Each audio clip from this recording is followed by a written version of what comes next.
La stabilisation en photo. Depuis plusieurs années, la photographie connaît une aide incroyable pour lutter contre le flou de bouger. Cette aide s'appelle la stabilisation.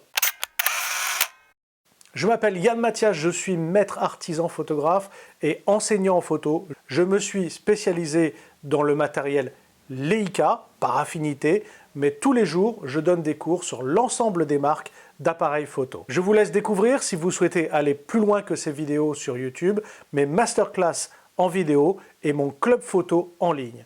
Tout cela sur mon site internet. Le flou de bouger, c'est le flou que l'on produit par nos micro-tremblements, notre respiration, etc. Il est lié à des temps de pause assez longs, mais aussi à la focale de l'objectif utilisé.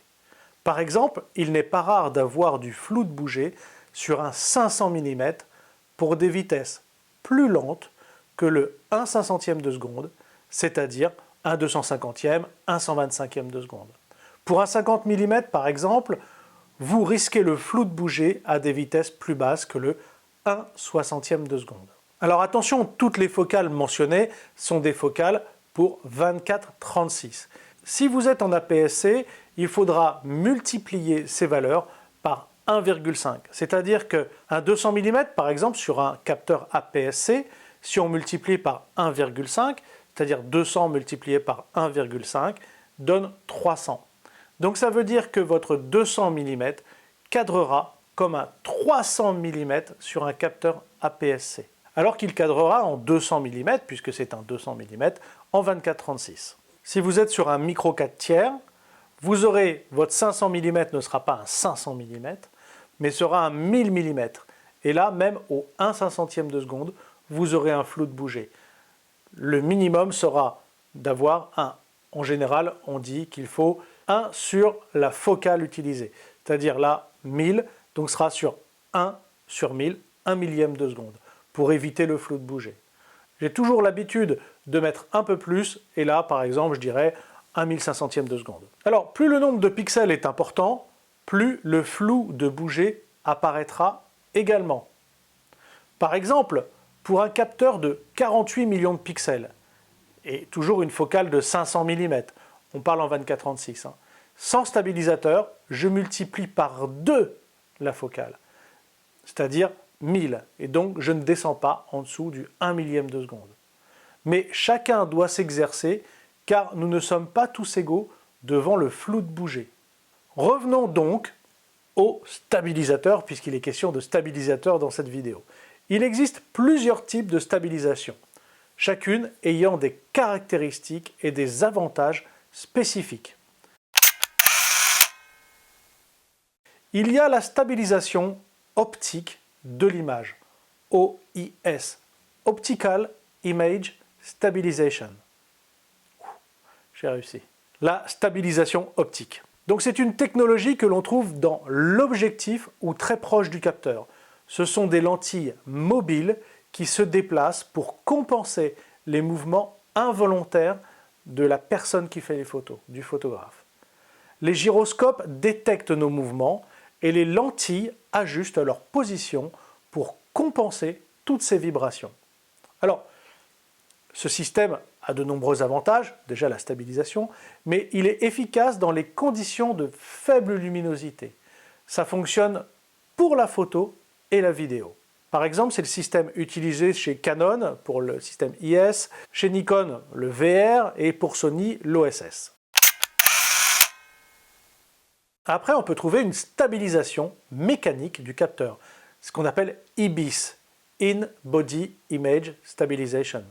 La stabilisation IBIS se trouve dans le boîtier de l'appareil. Ici, c'est le capteur qui se déplace pour compenser les mouvements de l'appareil photo. Cela offre l'avantage de stabiliser des optiques sans stabilisateur, des anciens modèles d'objectifs par exemple. Ce stabilisateur corrige les mouvements sur plusieurs axes, généralement 5 axes. Par exemple, pour les Sony Alpha série, il y a Panasonic et Olympus qui le font également. Alors, bien entendu, on peut aussi combiner ces deux technologies, OIS plus IBIS. C'est-à-dire qu'on additionne la technologie optique et la technologie mécanique pour plus d'efficacité. L'objectif stabilisé et le capteur stabilisé travaillent ensemble et sur plusieurs axes. Il y a également la stabilisation électronique de l'image, EIS, Electronic Image Stabilization. La stabilisation électronique est complètement différente. C'est un recadrage dans l'image logiciel pour compenser les mouvements. L'avantage, c'est surtout que c'est pratique en vidéo. Ceux qui servent de leur boîtier photo pour faire de la vidéo, c'est un avantage. Donc ça n'affecte pas non plus la conception physique de l'objectif et du capteur. Donc on ne va pas avoir des appareils qui vont prendre en volume et en poids.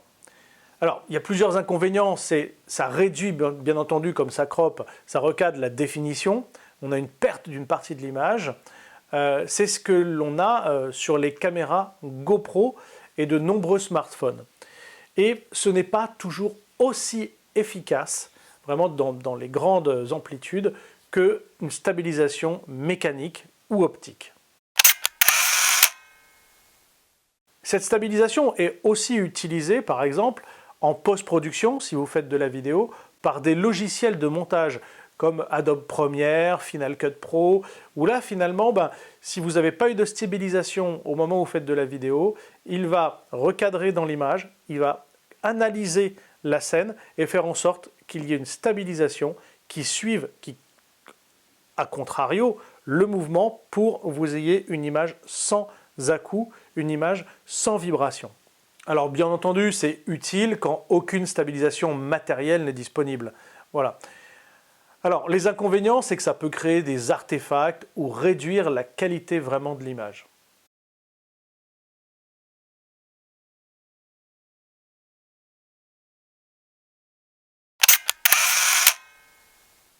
Pour finir cette vidéo, dans la majorité des cas, il est conseillé de désactiver le stabilisateur quand nous sommes sur trépied. Il y a quelques marques aujourd'hui qui permettent, par une analyse, de garder en fait le stabilisateur quand on est sur trépied, il va se couper automatiquement.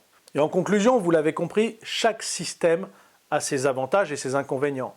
Mais globalement, ils apportent un confort majeur à la prise de vue. À titre personnel, je conseille la stabilisation OIS plus IBIS et je reconnais qu'elle est bien plus efficace de mes tests à la stabilisation OIS seule. La stabilisation de Nikon Z, stabilisation IBIS et stabilisation OIS est vraiment redoutable. Donc n'hésitez pas si vous pouvez avoir les deux technologies. Je vous remercie pour votre attention. À très vite pour une autre discussion photo. En attendant, sortez faire des photos. Il n'y a que comme ça que l'on progresse en photographie. Allez, portez-vous bien et à la semaine prochaine.